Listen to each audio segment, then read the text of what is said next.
Hi ನಮಸ್ಕಾರ. ನಿಮ್ ಕೂದ್ಲು ಕೂಡ ನನ್ ಕೂದ್ಲು ತರ ಲಾಂಗ್ ಆಗ್ಬೇಕಾ, ಸ್ಮೂತ್ ಆಗ್ಬೇಕಾ? ಹಾಗಾದ್ರೆ ನಾನ್ ಹೇಳುವ 5 ಟಿಪ್ಸ್ ನ ಫಾಲೋ ಮಾಡಿ ಕೂದ್ಲು ಲಾಂಗ್ ಆಗುತ್ತೆ, ಹಾಗೇನೆ ಸ್ಮೂತ್ ಆಗುತ್ತೆ. ಟಿಪ್ಸ್ ನಂಬರ್ 1, ಆಲೋವೆರಾ ಹಚ್ಚಿ. ಆಲೋವೆರಾದಲ್ಲಿ vitamin A, vitamin C, vitamin B 12 ಇದೆ. ಸೊ ಇದು ನಿಮ್ಮ ಕೂದಲನ್ನ ಹೊಳಪಾಗೋದಕ್ಕೆ ಹೆಲ್ಪ್ ಮಾಡುತ್ತೆ. ಟಿಪ್ಸ್ ನಂಬರ್ 2, ದಾಸವಾಳ ಎಲೆ ಹಾಗೂ ಹೂವಿನ ಪೇಸ್ಟ್ ನ ತಲೆಗೆ ಅಪ್ಲೈ ಮಾಡಿ. ದಾಸವಾಳ ಎಲೆಯಲ್ಲಿ vitamin A, vitamin K, vitamin C ಇದ್ದು ಇದು ನಿಮ್ಮ ಕೂದಲು ಸ್ಮೂತ್ ಆಗಲು ಹಾಗೇನೆ ಬೆಳವಣಿಗೆ ಆಗಲು ಸಹಾಯಕವಾಗುತ್ತೆ. ಟಿಪ್ಸ್ ನಂಬರ್ 3, ಬಾಳೆಹಣ್ಣು ಹಾಗೂ ಮೊಸರಿನ ಪೇಸ್ಟ್ ನ ತಲೆಗೆ ಅಪ್ಲೈ ಮಾಡಿ. ಬಾಳೆಹಣ್ಣಿನಲ್ಲಿ ವಿಟಮಿನ್ ಸಿ, ವಿಟಮಿನ್ ಬಿ 6 ಇದ್ದು ಇದು ಕೂಡ ನಿಮ್ಮ ಕೂದಲು ಸ್ಮೂತ್ ಅಂಡ್ ಶೈನ್ ಆಗೋದಕ್ಕೆ ಹೆಲ್ಪ್ ಆಗುತ್ತೆ.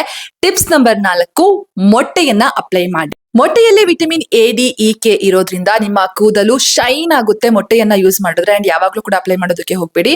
ವೀಕ್ಲಿ ಒನ್ಸ್ ಅಥವಾ ಮಂತ್ಲಿ 2 ಟೈಮ್ಸ್ ಮಾತ್ರ ಮೊಟ್ಟೆಯ ಪೇಸ್ಟ್ ನ ಕೂದಲಿಗೆ ಅಪ್ಲೈ ಮಾಡಿ ಹೇರ್ ನ ನೀಟಾಗಿ ವಾಶ್ ಮಾಡಿ. ಟಿಪ್ಸ್ ನಂಬರ್ 5, ಮೆಂತೆ ಕಾಳಿನ ಪೇಸ್ಟ್. ಮೆಂತೆಯಲ್ಲಿ vitamin A, vitamin C, vitamin B 6 ಇದ್ದು ಇದು ಉತ್ತಮ ಖನಿಜಾಂಶ ಹಾಗೂ ಪೊಟ್ಯಾಷಿಯಂ ಅನ್ನ ಒಳಗೊಂಡಿದೆ. ಇದರ ಪೇಸ್ಟ್ ನ ಅಪ್ಲೈ ಮಾಡೋದ್ರಿಂದ ಕೂದಲಿನ ಆಳಕ್ಕೆ ಆ ಪೇಸ್ಟ್ ಹೋಗಿ ನಮ್ಮ ಕೂದಲನ್ನ ಬಲಪಡಿಸುತ್ತೆ.